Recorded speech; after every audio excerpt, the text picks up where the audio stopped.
Hi, welcome to another top 10 video. This one is the top 10 abandoned projects in Nigeria. Some of these projects have never worked since construction started. Some have worked a bit, but even after privatization, they are still abandoned. Some are even privately owned, while some might be termed as white elephant projects. Just call it whatever you want, but they are worth billions of dollars. And the economy that depends on them is worth triple that amount. So quickly, without wasting much time, let's see number 1.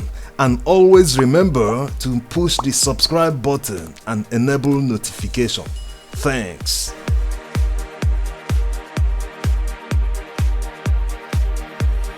Number 1 is Alscon, the aluminium smelter company in Ikota-Abasi, Akwa Ibom State. The history and events surrounding Alscon, the sale, the privatization and all whatnot is very long. In fact, we'll just do a summary because even a 1-hour video wouldn't do it justice. So quickly, Alscon cost $3.2 billion to establish. That was around 1989. They started production about a few years after, in the mid-90s. And it was a source of pride. We hadn't had any company like that before. A company that could actually manufacture something and export it, All along, it has always been that Nigeria's economy is dependent on export of crude oil and oil-related and other solid minerals.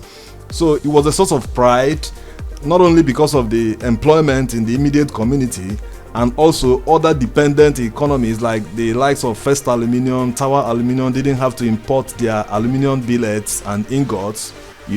They had to buy from this company, Alscon. So when Alscon ran into problem in 1999, they had an operational problem. They were shut down. The problem was cash related and logistics also, because they cited that the major problem was because Imo River, which gives them access to the sea, wasn't dredged. So in essence, he made it hard to navigate for big vessels, So the federal government, instead of finding a solution to the problem, decided that they would instead privatize the company. At the time, Nigerian government held about 70% of the shares of the company, with Ferrostal AG of Germany and Reynolds International of US making up the rest.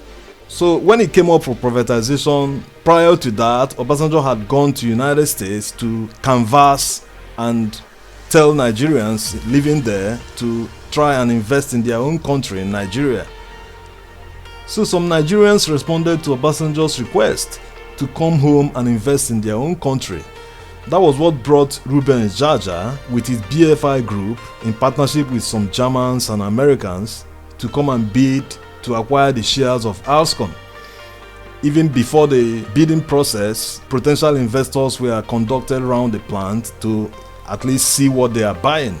They were surprised that the modern equipment installed in the plant were left to rot all those years that the company didn't work. And another thing that was heartbreaking was that the value they set, as at the time of privatization, was $1 billion. A company that was worth $3 billion just a few years ago.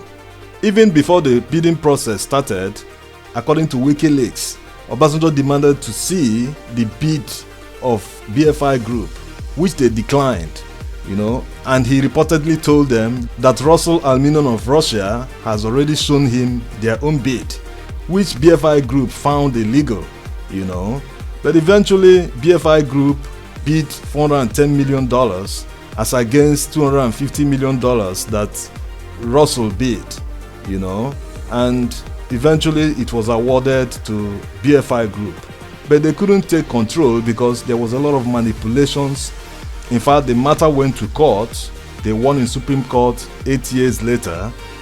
Even after that, the BPE refused to hand them over the company. They refused to cooperate. Just a few years ago, another court ruled and committed Alex Oko, the Director General of BPE, to prison for refusing to obey the court orders. So it was a torturous journey for them. It was very hard to witness. And if we could do that to a Nigerian, a citizen of this country, and his consortium, we all know that even Russia will not do that for a foreign company. So if the government knew all along that they wanted to give it to a Russian company, why throw the thing open, you know? Another thing was that after the BP handed the company over to the Russians, they started depleting the assets, you know, because the value of the company started falling at a very drastic rate, to the extent that at the time it was worth less than about $100 million, you know. So the whole transaction surrounding the whole thing was shady. But even as at now, the federal government has signed another agreement with the same company, Russell, to start up the plant, to make it work, you know, because a lot of jobs have been lost. A lot of companies that used to depend on Alscon, like Tower Aluminium, First Aluminium, they used to buy their ingots from Alscon. So all these companies, the whole economy that depended on them, they had to get their material or products wherever it was available because Alscon no longer existed. So right now they have another plan to set things in motion to make the plan to work. For the moment, we are only looking. So this is just a rant, is to show you how this company was run down and, you know, the value disappeared overnight, you know, from $3.2 billion to less than $100 million, you know. So this is still the top 10 abandoned projects.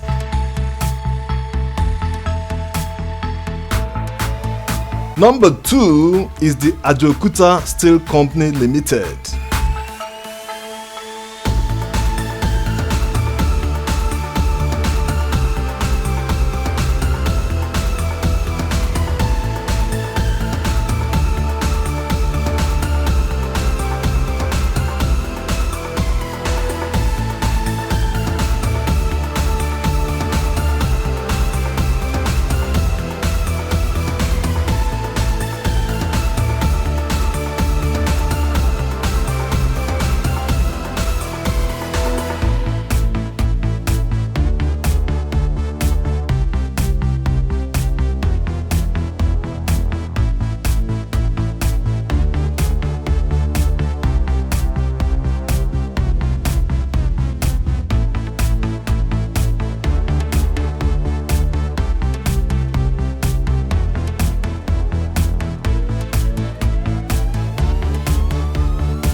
Number 3 is the Brass Liquefied Natural Gas Project.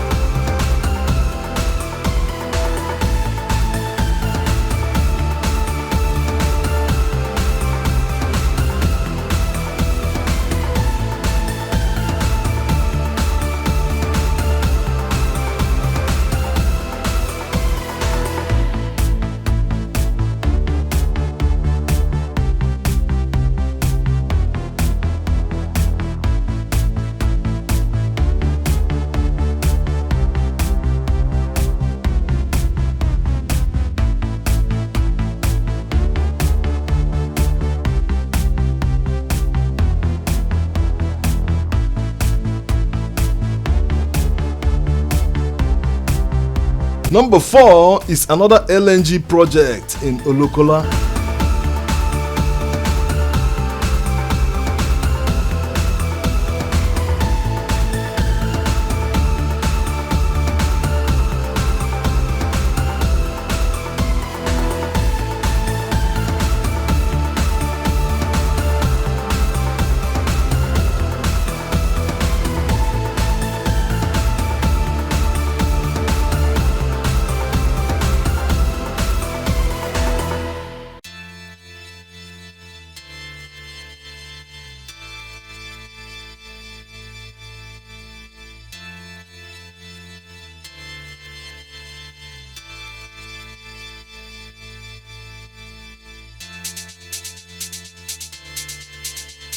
Number 5 is Tinapa.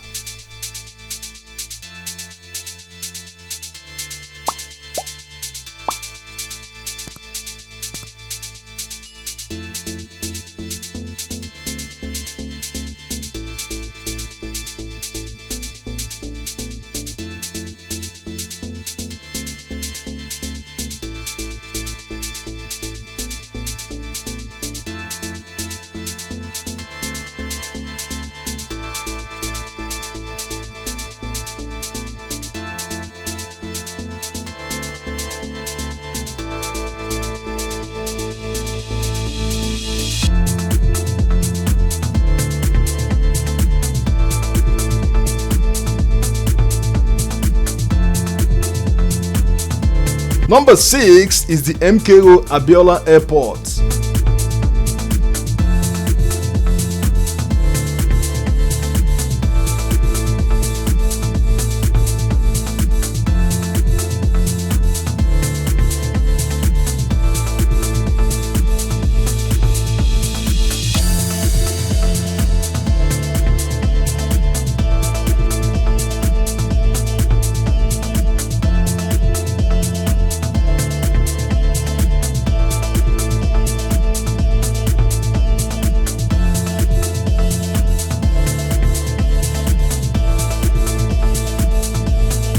Number 7 is the Nigerian Newsprint Manufacturing Company.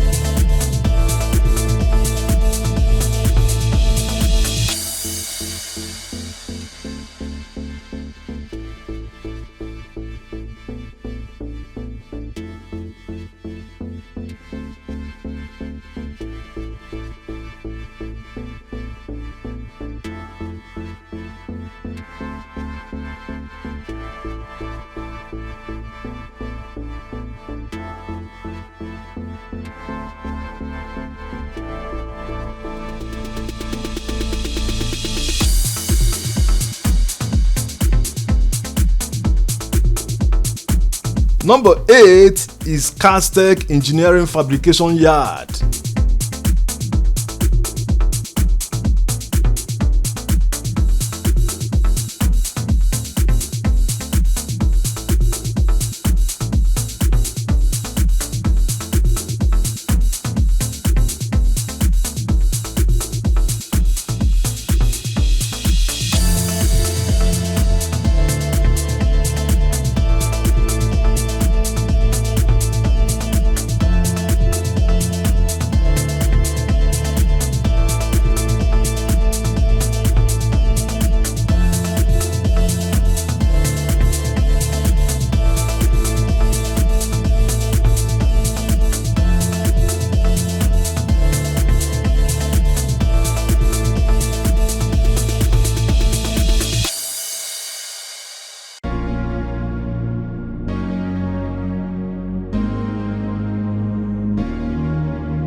Number 9 is Kaduna Textile Limited.